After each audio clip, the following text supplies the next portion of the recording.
Shalom, saya Monique Rakers, pendiri Yayasan Non-Profit Hadassah of Indonesia yang mengedukasi orang Indonesia tentang Israel, dunia orang Yahudi, dan sejarah Holocaust. Tahukah Anda, hingga tahun 2021 ini ada 212 penerima Nobel yang berlatar belakang orang Yahudi atau beragama Yahudi. Sebanyak 58 mendapatkan Nobel kedokteran, 57 orang mendapatkan Nobel fisika, 37 orang mendapatkan Nobel kimia dan ekonomi, 35 orang, sastra 16, perdamaian 9. Tahun 2021 saja Bapak Ibu, dari 13 orang penerima Nobel, ada 4 orang yang berlatar belakang Yahudi. Mereka adalah David Julius untuk kedokteran, Klaus Hasselmann untuk Nobel Fisika, Benjamin List untuk Nobel Kimia, serta Joshua Angrist untuk Nobel Ekonomi. Nah, yang menarik, dari 212 penerima Nobel ini, sebetulnya mereka hanya orang Yahudi di seluruh dunia, itu jumlahnya sangat kecil.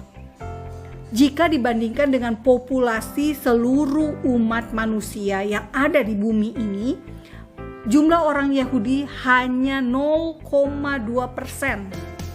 Tetapi kalau dilihat dari pencapaian jumlah Nobel, maka orang Yahudi mendapatkan porsi sekitar 20 hingga 22% dari seluruh populasi. Jadi sungguh luar biasa karena hampir seperempatnya diperoleh oleh orang Yahudi. Ada sejumlah buku yang bisa Bapak Ibu baca jika ingin mengetahui tentang penerima Nobel Yahudi. Jadi Bapak Ibu bisa mencari buku-buku tersebut. Nah, mungkin Anda penasaran, kenapa orang Yahudi banyak yang menerima Nobel? Apa kiat mereka? Apa yang membuat mereka berbeda? Apakah kecerdasan mereka? Berarti mereka IQ-nya tinggi-tinggi? Atau pendidikan mereka? Mereka selalu adalah orang-orang yang juara di kelas misalnya. Nah, mari kita lihat Bapak Ibu. Ternyata berdasarkan negara yang mendapatkan Nobel, maka terbanyak adalah orang dari Amerika. Hampir 400 orang sudah mendapatkan Nobel. Kemudian yang kedua ada dari Inggris, Jerman, Prancis, Swedia, Swiss, dan Jepang. Lalu ada Rusia, Kanada, Belanda, Austria, Italia, dan Polandia. Nah, Bapak Ibu, Anda bisa lihat di sini bahwa negara yang paling banyak mendapatkan Nobel adalah Amerika. Dan sementara di balik negara-negara tersebut, ternyata kalau dilihat dari komposisinya yang warna biru ini, adalah orang-orang Yahudi. Hampir 400 orang yang mendapatkan Nobel di Amerika. Sebanyak kurang dari 150 adalah orang Yahudi. Nah, kalau kita lihat di slide ini, di sisi kanan Bapak Ibu, kelihatan 100% orang Yahudi di Israel yang mendapatkan Nobel. Di Belarus, 75% penerima Nobel di Belarus berlatar belakang Yahudi. Sementara di Hungaria ada 58%, di Polandia juga lebih dari 50%, termasuk di Austria ada 40% orang Yahudi dan setengah Yahudinya 10%. Di Afrika Selatan, Bapak Ibu juga ada penerima Nobel dan juga dari Yahudi. Kemudian di Amerika sebanyak 33% adalah orang Yahudi. Di Rusia sebanyak 28% orang Yahudi. Jadi artinya di mana saja orang Yahudi berdomisili, mereka menjadi warga negara apa saja, mereka tetap bisa berkontribusi dalam bidang mereka masing-masing sehingga mendapatkan anugerah Nobel.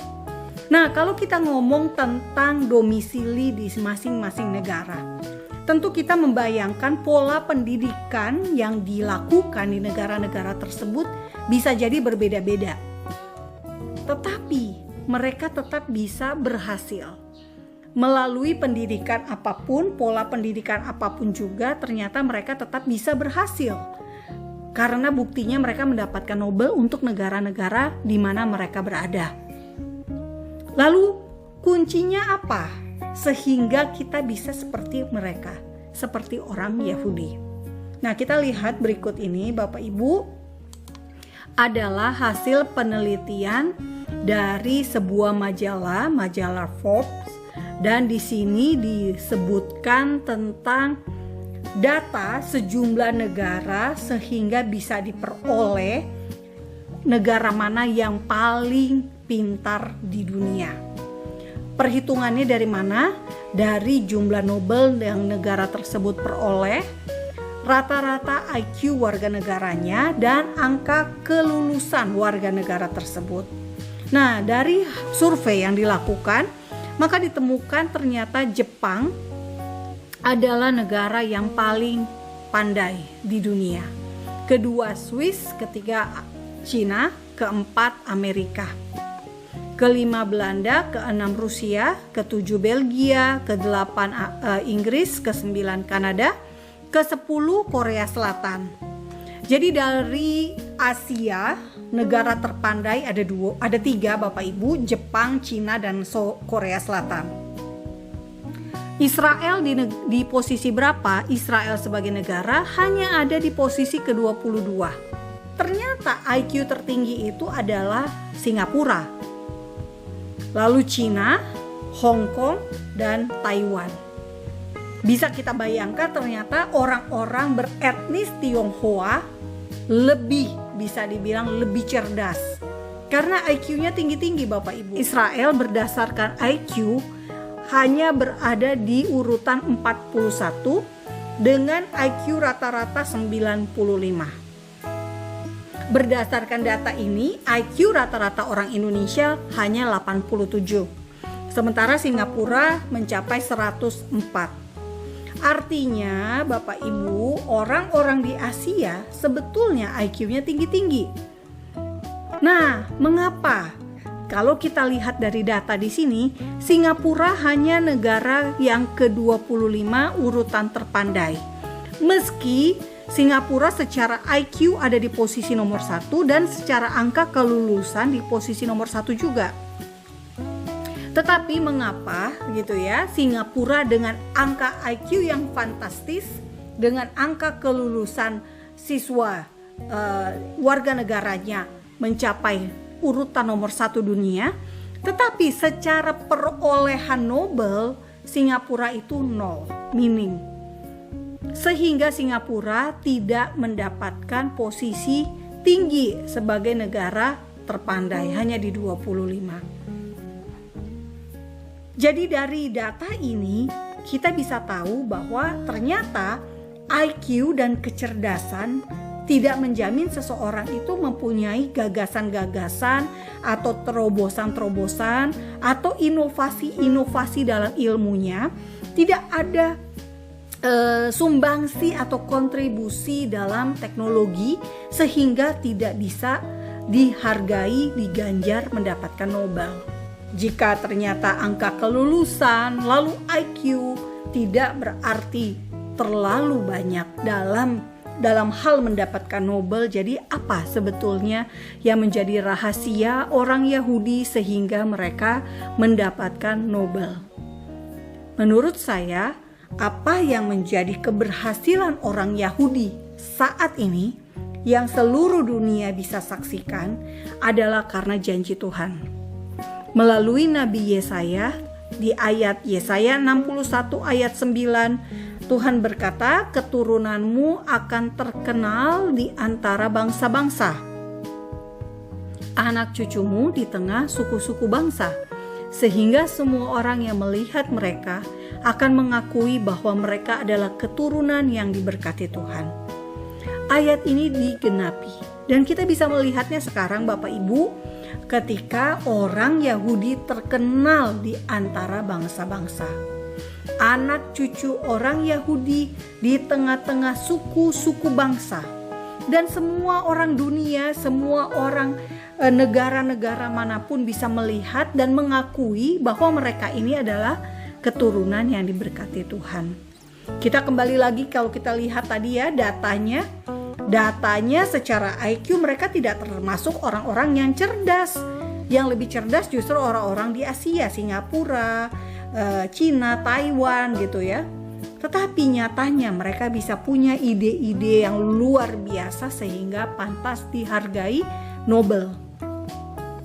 Dan Bapak Ibu juga bisa melihat ada berbagai macam buku yang menyebutkan atau menjelaskan tentang keberhasilan orang-orang Yahudi ini.